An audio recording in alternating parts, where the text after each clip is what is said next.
সাজ দিলে মনে হয় পাবেন। একটা প্রতিবন্ধী, ছোট্ট একটা প্রতিবন্ধী ছেলে, আমি গত কয়েকদিন আগে দেখলাম, ছেলেটা কথা বলতে পারে না, মাদ্রাসায় পড়ে, আলিফ বাতা পড়তে পারে না। এই ছেলেটা হজ করে আসছে। সাজ দেন পাইবেন। ওকে নিয়ে একটু হুজুররা একটু তামাশা করে বা মানুষকে একটু করে, দেখছেন কিনা জানি না। একটা প্রতিবন্ধী ছেলে হজ করে আসছে।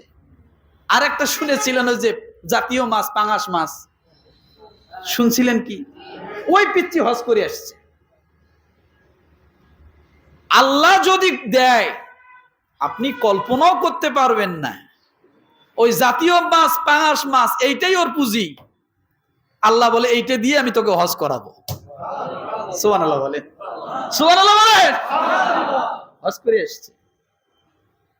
চিন্তা করা যায়? নাহনু নারযুকু, এটাই আপনাকে কখন কিভাবে দিবে আপনি কল্পনা করতে পারেন। আপনি ইউটিউবে সার্চ দিয়ে যদি ওই ছেলেটাকে দেখেন, আপনার বিশ্বাস হবে না ও মক্কা গেছে, ও মদিনা গেছে, রাসূলের রওজার সামনে যে ও সালাম দিছে, আপনার মনে হবে না, কিন্তু আল্লাহ এটা করছে। হয়তো আমি এমনি বললে বিশ্বাস হতো না, প্রমাণ তো বললাম যে দেখে নেবেন। একেবারে প্রতিবন্ধী ছেলে, আলিফ বাতা বলতে পারে না, ওই ছেলে হজ করে আসছে। আল্লাহ তো ওকে ওইভাবেই নিবে। আপনার চিন্তার বাইরে, আপনার দেমাগের বাইরে, আপনার বুদ্ধির বাইরে, জ্ঞানের বাইরে হয়ে যাবে। আপনার জ্ঞানের যেখানে শেষ, আল্লাহর সেখান থেকে শুরু। অনেকে যুক্তি দিয়ে ইবাদত খোঁজে, অনেকে যুক্তি দিয়ে আল্লাহকে খোঁজে, অনেকে যুক্তি দিয়ে বিভিন্ন ইসলামের দিক নির্দেশনাগুলো চিন্তা চেতনা করে। কোনো যুক্তি চলে না, কারণ যুক্তি হলো শয়তানের কাজ। কার কাজ? আপনি যত যুক্তি খুঁজবেন, ওর বিপরীত আরেকটা যুক্তি দাঁড় করানোর ব্যবস্থা থাকবে। থাকবে কি থাকবে না? এই জন্য রব্বুল আলামিন ডাক দিয়ে বলেন, লা নাসআলুকা রিজকা নাহনু নারযুকুকা। আল্লাহ বলেন, আমি আপনাকে রিজিক দিব, আপনার কাছে আমি রিজিক চাই না। কেমন রিজিক দিবেন? আল্লাহ বলেন, দেখতে সুন্দর হবে না, হয়তো গরিব পরিবারে হয়তো হবে, আপনার হয়তো টাকা পয়সা আছে, আপনি নামাজি, 5 ওয়াক্ত নামাজ পড়েন, আল্লাহ এমন একটা সুন্দর স্ত্রী আপনার ঘরে দিবে, যাকে দেখে আপনার সবসময় মনটা জুড়িয়ে যাবে। এই কয়েকদিন আগের ঘটনা আমাকে একজন গল্প করলো, হুজুর, আমার এক আত্মীয় মেয়েকে বিবাহ দিবে, প্রায় 32,000 টাকা দিয়ে জুতা কিনছে জামাইয়ের জন্য। কত? কত? 32,000 টাকা দিয়ে জামার জন্য জুতা কিনেছে। আমি বললাম, 32,000 টাকার জুতা কি মনে হয় কোনোদিন ছিঁড়বে না? বলে, হুজুর ছিঁড়বে, সেটা বড় কথা না, জামাইকে দিতে হবে তাই দিয়েছে। কত টাকা? আর 32,000 টাকা হলে গ্রামগঞ্জে 3টা পরিবারের বিবাহ ব্যবস্থা হয়ে যায়। হয় কি হয় না? হয় না? কেন কথাটা বললাম দেখেন, ওই একে মেয়ের বিয়ে আরো একবার দিছে, সেখানেও লাখ লাখ টাকা খরচ করছে, কিন্তু বিয়া 1 বছরও যায় নাই। এর ভিতরে তালাক খাইয়ে বইয়ে রয়েছে। এর ভিতরে কি তালাক খাইছে। এটা 32,000 টাকা যে জামাইকে দিতেছে, এটা দ্বিতীয় বিয়ে। এটা কি? তাহলে এই যে আগের লাখ লাখ টাকা খরচ, পরের লাখ লাখ টাকা খরচ, এই টাকায় কি তার সুখানি দিবে? ওই সংসার তো টিকাইতে পারলো না। টাকা আছে, সম্পদ আছে, সব খরচ করলো, সংসার টিকছে? টিকাইতে পারলো না।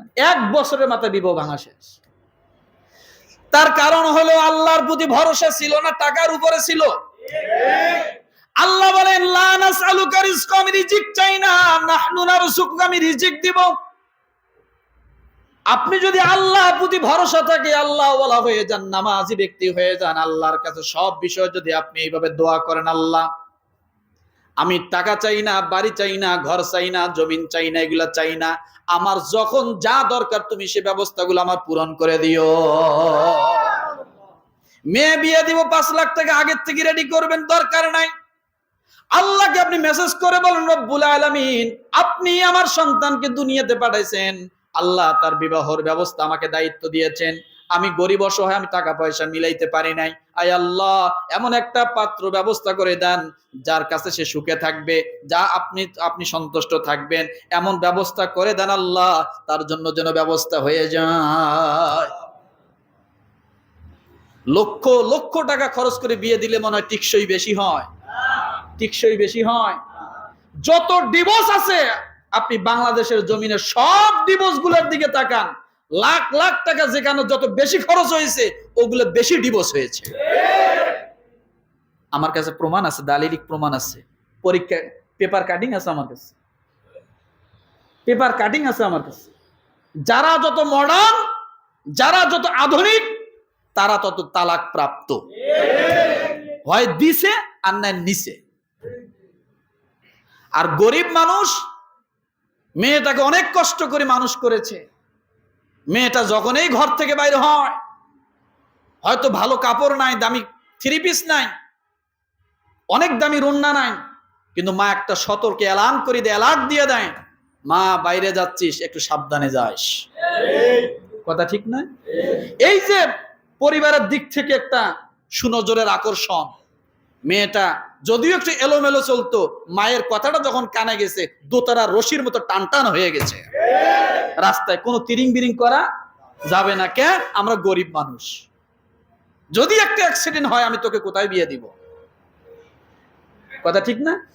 আর অর্থ সম্পদ যার আছে, বিয়ের আগেই কয়টা গেছে তার অভাব নাই, কারণ ওই যে টাকার জোর আছে। একজনে 20 লাখ টাকা দিলে, একটা গাড়ি কিনে দিলে, একটা বাড়ি দিয়ে দিলে এমনি পার হয়ে যাবে। রাগ করতেছেন মনে হয় কথাগুলো? লা নাসআলুকা রিজকা, আমি রিজিকের ব্যাখ্যাটা করতে যেগুলো বলতেছি।